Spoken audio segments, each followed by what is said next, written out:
कोल्हे यांच्या form house मध्ये सुरू असलेल्या बनावट कॉल सेंटरचा पोलिसांनी रविवारी पर्दाफाश केला होता। या प्रकरणात ललित कोल्हे यांच्यासह 11 जणांविरुद्ध जळगाव तालुका पोलीस ठाण्यात गुन्हा दाखल झालाय। अटकेनंतर सोमवारी ललित कोल्हेंसह 7 संशयित आरोपींना कोर्टात हजर केलं होतं।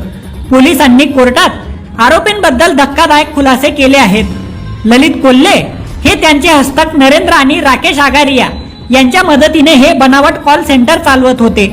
त्यांचा संपूर्ण कंट्रोलिंग मुंबईतील आदिल, इम्रान आणि अकबर हे तिघं सांभाळत होते। त्यांनी कॉल सेंटरमध्ये कामासाठी पश्चिम बंगालमधील तरुण तरुणी कामाला ठेवलेले होते।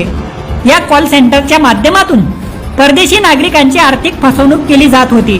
त्या पैशातून आरोपी क्रिप्टोकरन्सी खरेदी करायचे, नंतर तो पैसा हवालाने मुंबईत यायचा। मुंबईत त्या पैशांचं भारतीय चलनात रूपांतर केलं जायचं। सायबर फसवणुकीच्या इंटरनॅशनल रॅकेटमध्ये ललित कोल्हेंसह इतर आरोपी सहभागी असल्याचा पोलिसांना संशय आहे। त्यामुळे त्यांच्यावर संघटित गुन्हेगारीचं कलम देखील लावण्यात आलंय।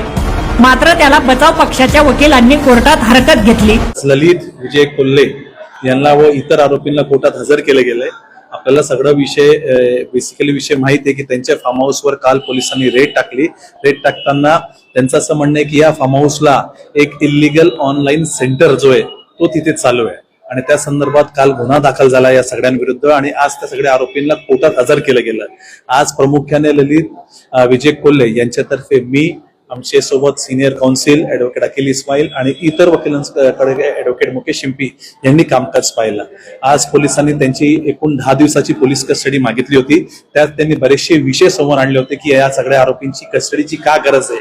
त्या विषयावर आम्ही सगळ्यांनी युक्तिवाद केला आणि आम्ही सांगितलं प्रामुख्याने जे काही सेक्शन्स लावलेले आहेत त्यात 111 BNS ऍक्ट म्हणजे संघटित गुन्हेगार ज्यांना म्हणतात, ज्याला आपण एक सिंडिकेट म्हटला जातो, तसा हा सिंडिकेट नाही असं युक्तिवाद आमच्याकडून केलं गेलेलं आहे। इतर जे गुन्हे होते ते information technology act, telecommunication act आणि BNS ऍक्ट संदर्भात होते। त्यात प्रामुख्याने त्यांचं असं म्हणणं होतं की इथे इल्लीगल सेंटर जो चालू होता हा खूप एक मोठा इंटरनॅशनल रॅकेट आहे आणि या रॅकेटसाठी यांची 10 दिवसाची पोलीस कस्टडी आम्हाला आवश्यक आहे।